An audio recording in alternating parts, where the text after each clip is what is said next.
Hi, everybody. I hope you are doing well and enjoying the holiday seasons, anticipating the new year. I have a slight confession to make. This video is not live, even though we call it the live stream. It's not live because today I am at an eye doctor's appointment because I broke my glasses and I need to get some new ones. So this is uploaded, and so I can't engage with comments. So I'll just say right out of the gate, great comment, Andrew. Good insights. If you do have questions or comments, love to hear them. You can leave them in the comments section on the video. You can certainly email me, and I'll be checking my emails. Sorry, this one's not live. Hope you still stay with it and enjoy the conversation, because today I'm tackling what I think is a really important distinction between the Abrahamic and the Mosaic covenants. They're foundational covenants for our understanding of the Bible. And if we get the differences wrong, it leads to a lot of real problems with how we understand our salvation and our own sanctification as it relates to justification. We'll talk about that, but really I just want to focus mainly on the distinctions and the commonalities between those two ancient covenants. As I said, there's a lot of misunderstanding about how these covenants relate to one another.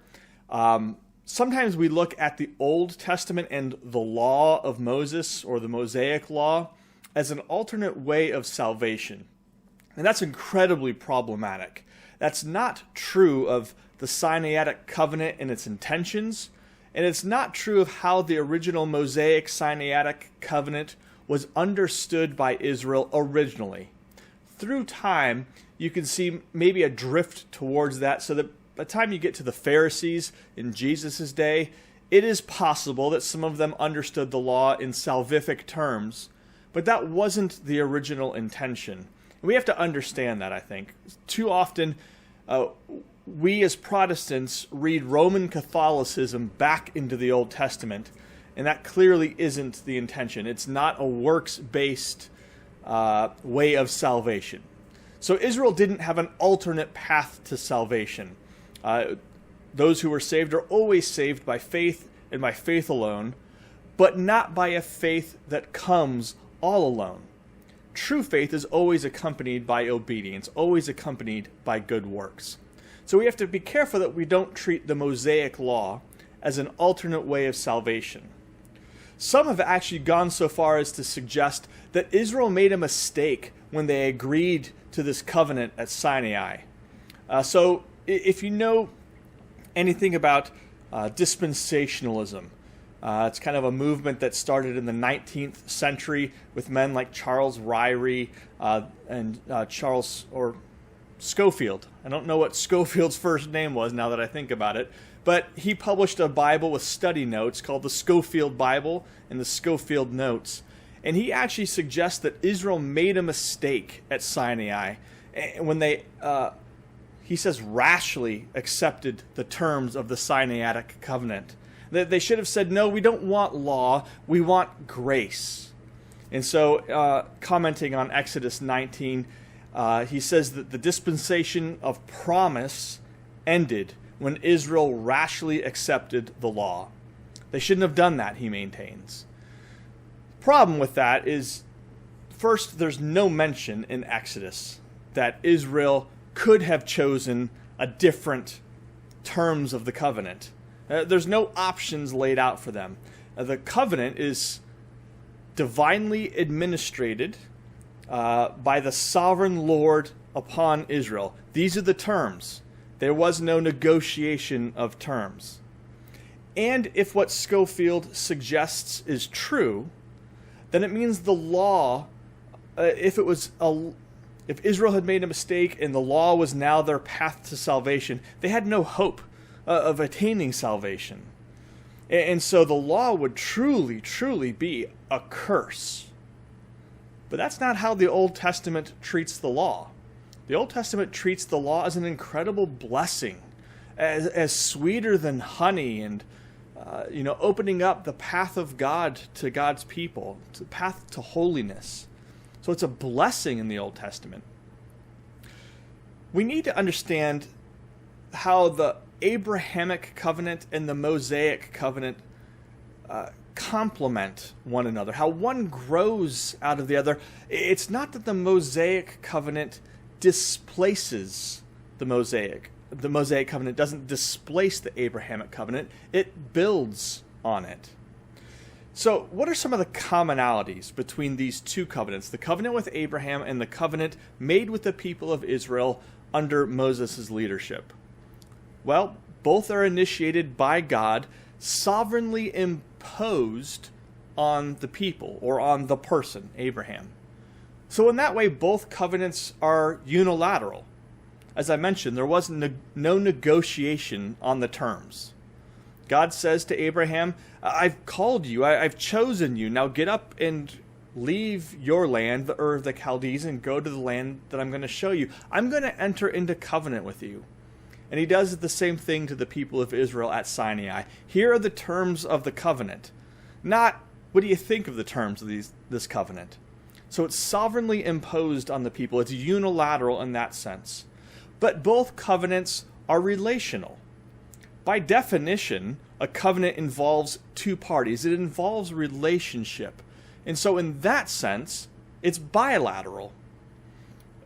The relationship in Abraham's life precedes covenant in a way, and in the relationship with the people of Israel, relationship precedes the giving of the law. The covenant exists prior to the giving of the law. Relationship exists prior to giving of the law. And both of these covenants are firmly rooted in grace. Firmly rooted in grace. Why was Abraham chosen above all other people? Grace. He didn't earn it. He didn't deserve it. He was a worshiper of foreign gods, according to what we read in the book of Joshua. But God chose him in a electing kind of way to bestow blessings on him, to enter into a special relationship with him by grace. Not because he worked to earn it, it was by grace. And when you get to Exodus and the giving of the law and the Sinaiic Covenant, that is also firmly rooted in grace. Why did God redeem the people of Israel? Because he remembered his promises that he had made to Abraham. And the Exodus, that model of redemption, precedes the giving of the law. So grace goes before law. Both of these covenants are firmly rooted in grace. Now that's not saying both of them don't have stipulations. In fact, both do. Both the Abrahamic Covenant and the Mosaic Covenant contain stipulations. The Abrahamic Covenant is foundational, and in the Abrahamic Covenant, faith is certainly emphasized, right? Abraham believed God, and it was credited to him as righteousness. Abraham is the father of all who have faith. But walking with God was a part of Abraham's call. That was the stipulation of the Abrahamic Covenant. So in Genesis 17, when Abraham was 99 years old, the Lord appeared to him and said, I am God Almighty. Walk before me faithfully and be blameless. So there was stipulations to the covenant. When you move forward to the book of Exodus and to the Sinaiic Covenant, the Mosaic Covenant, you see also that the law existed before Sinai. We talked about that a little bit last week. God had expressed his will even before Exodus 20 and the giving of the Ten Commandments. So even pagan kings knew that lying was wrong, knew that taking another man's wife was wrong. Abraham knew what was right, knew what was wrong, because God had expressed his law. But here at Sinai, God codifies that law himself by writing the law on the tablets of stone. But law is really just an extrapolation of the stipulations of the covenant. God had told Abraham, walk before me faithfully and be blameless. Now at Sinai, God is spelling out what walking faithfully and being blameless looks like. Here is a codification of that call, of God's will. And it's not meant to be a burden, but to serve the gracious ends of the covenant, to live under God's blessing and to experience his blessing. So those are some of the commonalities. Both contain stipulations, both are rooted in grace, both are bilateral in the sense that they're a relationship, and both are, in another sense, unilateral in the sense that they are imposed by God. But there's also key differences between the Abrahamic covenant and the Mosaic. First, in the Mosaic covenant, law moves to the foreground. It's always been there, even in the covenant with Abraham, but it's been more in the background. Now law moves to the foreground. I mean, you can't read Exodus and Numbers and Deuteronomy and Leviticus without seeing law, right? It's there. It's in the foreground. That doesn't mean faith has disappeared, but law takes on a new importance. In part, and this is the second difference, because you've moved from family to nation. With the Abrahamic covenant, the covenant was specific to Abraham and his descendants, his family. But now when you get to the Mosaic covenant, it's expanded to the nation of Israel, all who came out of Egypt in the Exodus. So there's an expansion of the covenant.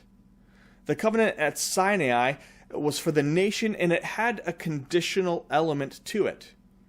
If you keep my commands, if you walk faithfully and be blameless before me, then you'll experience the blessings as a nation. You'll enjoy the external blessings of the land and of peace and of prosperity. These stipulations, these conditional elements, weren't about individual salvation. And that's really important to understand. It wasn't, if you walk and keep my commandments, then you will be saved. It was about national blessing and, frankly, national survival.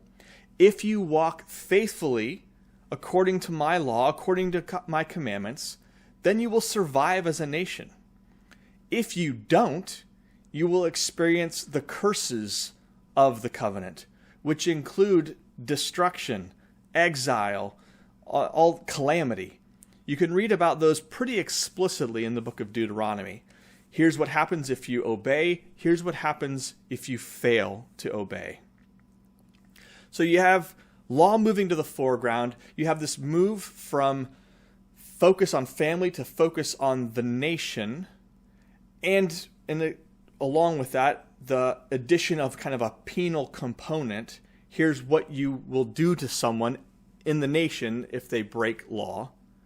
And there's the addition of the ceremonial element also. The regulation of sacrifice and tabernacle/temple worship. Those are all additional elements. So the Mosaic Covenant isn't doing away with the Abrahamic Covenant. It's taking the Abrahamic Covenant and advancing it and building upon it. Now in the Mosaic Covenant, you see, again, the move from family to nation. That's an expansion of the covenant. And when you get to the new covenant, it moves beyond just nation to nations, plural. In the Mosaic Covenant, you also see a more comprehensive revelation of God and his will, a more comprehensive revelation of what sin really means. With the expansive nature of the Mosaic law, you begin to see that because the law touches every part of our life, so does sin. The law exposes the expansive, the depth, the breadth of sin in humanity. You don't see that before the giving of the law. But now you begin to see how deep and how wide the problem of sin really is. It touches family, it touches nation, it touches, heart and behavior. And you see that clearly in the Mosaic law. You also, because of that, get in the Mosaic law a greater capacity to humble men. We might think, we're pretty good. But when you hold yourself up to the light of the law, you realize how far you have fallen short. You also see a more comprehensive picture, a brighter picture of God's holiness and his glory, especially when it comes to pictures of temple and temple worship and what's required to come before the Lord in the temple or tabernacle. So you get a greater picture of God's holiness and the kind of holiness he expects of his people. You also see in the Mosaic Covenant God's self-revelation of his covenant name, Yahweh. So there's a lot that the Mosaic Covenant does to advance our understanding of life, of godliness, and of God himself. I've spoken, I hope, in high terms of the Mosaic Covenant. It was a good blessing for the people, not a mistake, not something that they should have avoided. It was God's way of advancing his plan in the world. Okay, so what about the New Testament and how the New Testament speaks of the law and speaks of the Old Covenant? Just give you a couple examples. John 1, right? We read that the law came through Moses, but grace came through Jesus. Or Romans 6:14, we'll talk about we're no longer under the law as if the law was this great, tremendous burden. How do you reconcile that with how I've been speaking about the law as a blessing? I think the first thing to recognize is that the New Testament, in many places, is speaking polemically against Judaizers or against those who misunderstand and misuse the law. And so it's speaking of this stark contrast. In our ordinary language, we might do that, right? I might say something like, man, college was the most fun period of my life. That doesn't mean there weren't hard days in college, and it doesn't mean there aren't fun days now. But I'm speaking by way of contrast. So when the New Testament talks about being under law and speaks of it almost as it's a burden, it's by way of contrast. The New Testament certainly does not mean to suggest that the law was bad. Paul will say, no, the law was good. It was advantageous to Israel to have the law. But it was powerless to produce the kind of holiness that it held people to. In the New Covenant, that's the role of the Holy Spirit. But the New Testament authors aren't saying the law is bad. And they're not saying that there was no grace in the Old Testament. Clearly there was. Abraham was chosen by grace. Jacob chosen over Esau by grace. Israel redeemed by grace. Grace is everywhere in the Old Testament. We can't miss that. They're also not implying that there's no law in the New Testament. The New Testament is filled with law. Rightly understood, it flows out of grace. Doesn't replace grace, but it flows out of grace. We've been saved by grace for good works. What do those good works look like? Look at the law. We've been called to be a holy people. What does that look like? Look at the law. It defines holiness for us. The New Testament is filled with law. Doesn't replace grace, doesn't diminish grace. It flows out of grace. The law continues to be our standard of obedience. The law itself can't produce obedience. That, again, is the role of the Holy Spirit. In the Old Testament, the law served as a tutor to bring people to Christ. Now that Christ has come, we're not under that tutor, but I would say we're still under that tutelage. It's not oppressive, but we've still learned from it, and we can still continue to learn from it. Okay, one more big question. What about the land? Abraham was promised the land. Israel was promised the land. What about that land promise? I would contend, against those of the dispensational camp, that promise was fulfilled and then forfeited. God fulfilled his promise to give Israel the land. This is coming from the book of Joshua, chapter 21, verse 43. So the Lord gave Israel all the land he had sworn to give their ancestors, and they took possession of it and settled there. The Lord gave them rest on every side, just as he had sworn to their forefathers, to their ancestors. None of them enemies withstood them. The Lord gave all of their enemies into their hands. Not one of the Lord's good promises to Israel failed.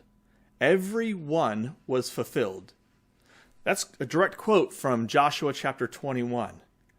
God's promises stand fulfilled. He promised the land, he gave the land, but the giving of the land came with stipulations. Walk before me and be faithful. In fact, God warns them, again in Joshua chapter 23, you're not going to be faithful. I know your hearts. I know you're stubborn. I know you're wicked. You're going to follow after foreign gods. You're going to intermarry with foreign peoples. You will break the law and break covenant. You will not be faithful.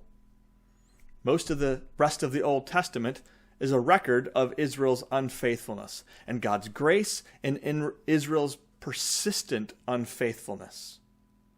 They broke covenant and forfeited the right to the land. So when we talk about things like eschatology and Israel being in the land, that's all fine and good in terms of political theory and national treaty or international treaties and stuff like that. But to say that Israel has a divine right to the land, I'll balk at that because Israel forfeited that right. American foreign policy has very much been influenced by what I would call a poor reading of the relationship between the Old Testament and the New. Israel was given what they were promised and forfeited it. That doesn't mean God doesn't have a plan for Israel in the future. It doesn't mean that at all. But to pin the national, current day Israeli hopes or rights on Old Testament promises, I think is incredibly misguided. That is a very controversial thing to say. And with that, I'm going to end the live stream. Thank you for joining me. Next week, it will not be controversial. Next week, we're going to advance hundreds of years. We'll leapfrog through some of the period of the judges, the conquest, the judges, and kind of set ourselves up to start talking about David in 2 weeks. So next week is another one of those kind of bridge weeks where we cover a lot of history and a lot of really great stories, kind of setting ourselves up for the next big phase of God's redemptive plan. Thank you for being with me. I enjoy talking. I hope you enjoy listening. Have a great morning. Afternoon. Have a great afternoon.